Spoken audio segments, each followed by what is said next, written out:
Oke, selamat datang kembali. Gini deh, pernah nggak sih Anda ngerasa di posisi yang serba salah? Di satu sisi, Anda mau setia sama pemimpin yang Anda dukung.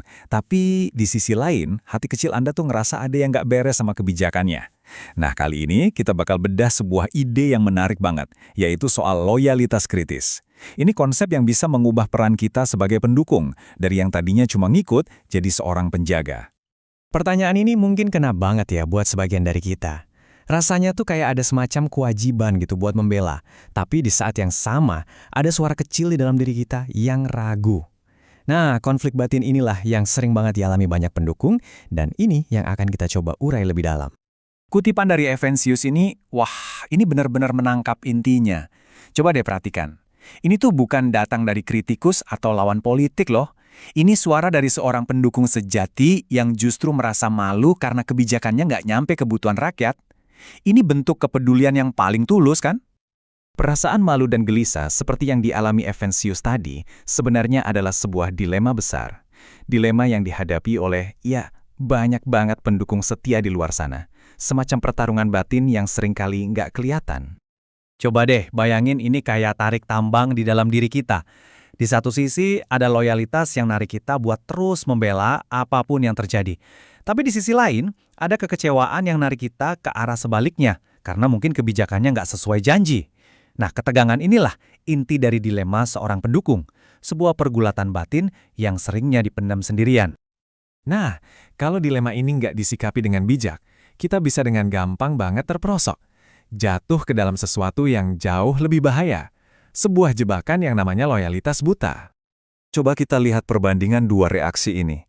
Reaksi yang umum kita lihat kan, yang pertama, setiap ada kritik langsung dibalas dengan serangan balik, jadi defensif, atau ya udah, diem aja.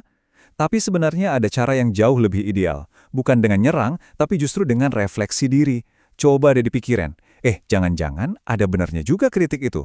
Kalau iya, tugas kita justru ngasih masukan yang membangun.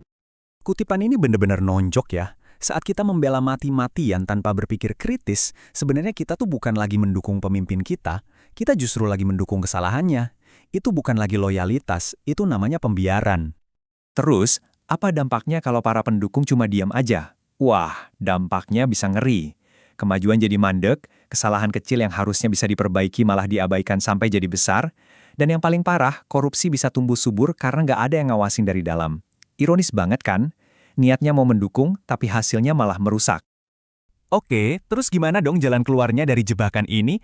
Nah, penulis sumber kita menawarkan sebuah perubahan cara pandang. Para pendukung harus mengambil peran baru yang jauh lebih kuat dan juga lebih berarti.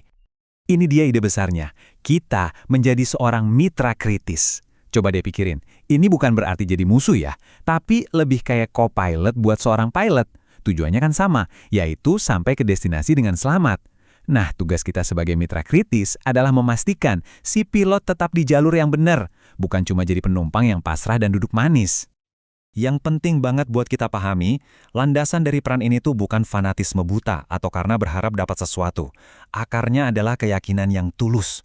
Kita mendukung karena kita percaya sama potensi baik si pemimpin, dan justru karena kepercayaan itulah, kita wajib menjaganya biar nggak melenceng dari jalurnya. Lalu gimana sih caranya jadi mitra kritis? Sebetulnya ada 3 langkah sederhana. Pertama, mulailah dari hati. Dukung karena yakin, bukan karena ikut-ikutan. Kedua, jadilah proaktif. Jangan cuma nunggu masalah datang, tapi awasi kebijakannya dari awal.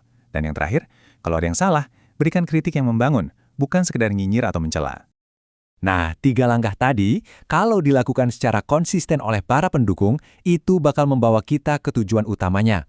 Memastikan kalau janji-janji perubahan itu bukan cuma slogan kosong, tapi benar-benar jadi kenyataan.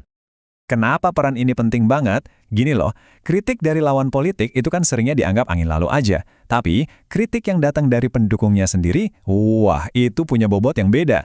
Suara Anda sebagai orang yang percaya sama dia, punya kekuatan unik buat menjaga pemimpin tetap di jalurnya, dan akhirnya mewujudkan perubahan nyata. Contohnya seperti mengurangi ketimpangan sosial. Kutipan ini ngerangkum semuanya dengan pas banget. Peran kita sebagai pendukung itu ibarat penjaga gawang, bukan sekedar penonton di tribun. Tugas kita itu mengawal, bukan ngebiarin kesalahan terjadi. Ini adalah tanggung jawab yang otomatis melekat pada pilihan kita untuk mendukung seseorang. Kita tutup pembahasan ini dengan sebuah refleksi. Oposisi pasti akan selalu mengkritik. Itu tugas mereka. Tapi kritik yang paling mungkin didengar itu adalah kritik yang datang dari teman. Jadi pertanyaannya sekarang kembali ke kita.